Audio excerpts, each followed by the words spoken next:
अस्सलाम वालेकुम। Blood breeding की दुनिया में एक सवाल है जो हर किसी के जहन में घूमता है। एक ऐसा सवाल जो बहुत सी उम्मीदें भी जगाता है और कंफ्यूजन भी पैदा करता है। आज हम स्लाइड्स की मदद से इसी सवाल का बिल्कुल साफ और सीधा जवाब जानने की कोशिश करेंगे। और वो सवाल है ये, पाकिस्तान से बर्ड्स एक्सपोर्ट आखिर होता कब है? ये वो ख्वाब है जो हर ब्रीडर देखता है कि वो अपने काम को इंटरनेशनल लेवल पर ले जाए। तो आइए इसकी हकीकत जानते हैं। चलें जी। सबसे पहले देखते हैं कि सरकारी तौर पर, कानूनी तौर पर इसका जवाब क्या है। लेकिन मैं पहले ही बता दूं, ये कोई सीधी सड़क नहीं है, बल्कि एक बहुत ही तंग गली है जिससे निकलना आसान नहीं। तो सबसे पहली और सबसे अहम बात, इसे अच्छी तरह समझ लें।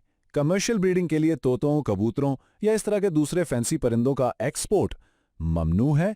जी हां, इसकी इजाजत बिल्कुल नहीं है। लेकिन इसका ये मतलब भी नहीं कि दरवाज़ा मुकम्मल तौर पर बंद है। कानून में कुछ खास सूरतें रखी गई हैं।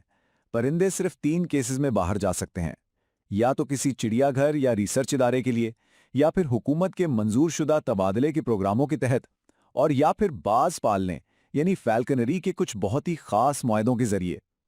यानी आम कमर्शियल ब्रीडर के लिए यहां कोई रास्ता नहीं है। अब सवाल ये उठता है कि आखिर इतनी सख्ती है क्यों? वजूहात बिल्कुल साफ हैं। देखें, पाकिस्तान ने साइट्स नाम के एक बैनुल अक़वामी मुआहदे पर दस्तखत किए हुए हैं जो जंगली हयात का तहफ़्फ़ुज़ करता है। फिर मुल्क में परिंदों की स्मगलिंग की एक लंबी तारीख रही है और हमारे अपने वाइल्ड लाइफ के कवानीन भी बहुत सख्त हैं। इन सब की वजह से एक्सपोर्ट पर अमली तौर पर पाबंदी है। अच्छा, तो कानूनी रास्ता बंद तो नहीं है, लेकिन इस पर चलना तकरीबन नामुमकिन जैसा क्यों है? आइए देखते हैं कि इस अमल में ऐसी क्या दीवारें खड़ी हैं जिन्हें पार करना इतना मुश्किल है। कागजों में ये 4 मरहले हैं। पहला, आपके परिंदे की कैटेगरी चेक होती है। दूसरा, आपको साइट्स परमिट और डीएनए सबूत चाहिए होता है, वो भी मिनिस्ट्री और सूबाई वाइल्ड लाइफ डिपार्टमेंट से।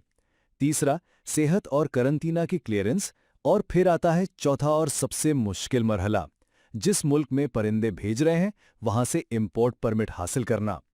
और ये जो नंबर आप इस स्लाइड पर देख रहे हैं ना, 90%, यही इस पूरे अमल की असल हकीकत है। 90% केसेस इसी आखिरी मरहले पर आकर नाकाम हो जाते हैं।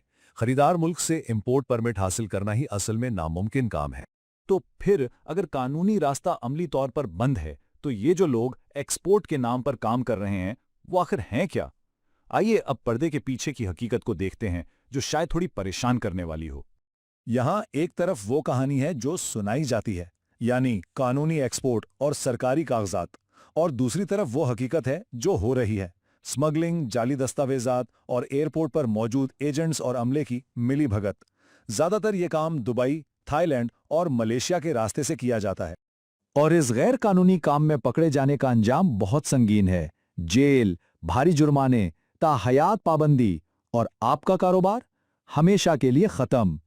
याद रखें, सिर्फ परिंदे नहीं, सब कुछ दांव पर लग जाता है। तो इस सारी सूरत हाल को समझने के बाद अब आते हैं आखिरी बात पर, एक सीधा, साफ और बगैर किसी लगी लिपटी के मशवरा। ये एक जुमला इस पूरी बहस का निचोड़ है। एक्सपोर्ट के ख्वाब छोड़ दो। पाकिस्तान के मौजूदा निज़ाम में ये खेल आम ब्रीडर के लिए नहीं बना है। इस हकीकत को तस्लीम करना ही पहला और सबसे अहम कदम है। तो आखिर में सबसे अहम सवाल यही बचता है, अगर एक्सपोर्ट का दरवाज़ा अमली तौर पर बंद है तो पाकिस्तान के ब्रीडर्स के लिए असल मौका कहां है? इस पर सोचिएगा। शायद असल खजाना बाहर नहीं, बल्कि अपने ही मुल्क की इस बहुत बड़ी मार्केट में छुपा हुआ है, जिसे बेहतर बनाने के बेशुमार मौके अभी भी मौजूद हैं।